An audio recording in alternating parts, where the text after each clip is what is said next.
Il progetto Cinefumando nasce nel 2015 da una mia intuizione dettata dalla necessità di trovare delle nuove forme di prevenzione per i ragazzi, visto l'incremento di questa abitudine al fumo già a partire dai 10-12 anni. Abbiamo utilizzato il cinema perché il cinema influenza tutti, grandi e piccini, sia in senso positivo che in senso negativo. Numerosi studi dimostrano che gli adolescenti esposti a scene di fumo nei film iniziano quasi sempre a fumare, circa il 75% in particolare dagli ultimi studi. Quindi noi abbiamo utilizzato il cinema per invertire questa tendenza e per far passare, per dare la possibilità proprio ai ragazzi, ai giovani, di essere essi stessi proprio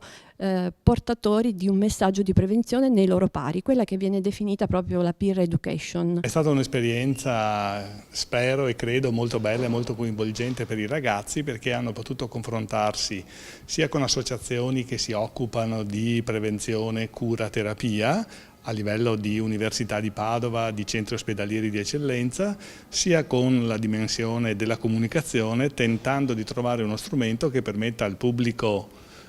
non esperto, come dire, di confrontarsi con il tema della malattia e soprattutto con l'idea che la ricerca sia la leva fondamentale per poter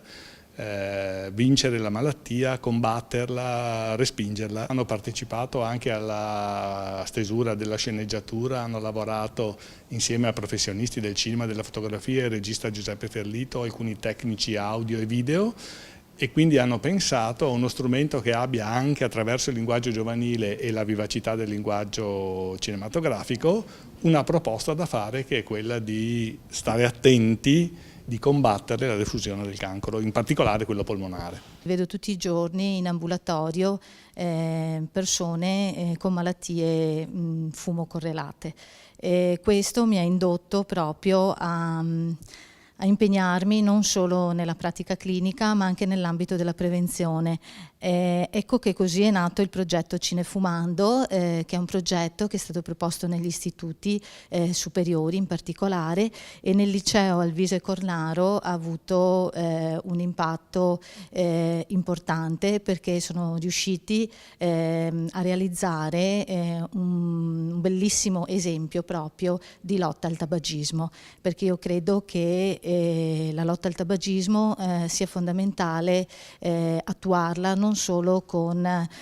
progetti di prevenzione secondaria, ma soprattutto con progetti di prevenzione primaria, dove i giovani diventano protagonisti.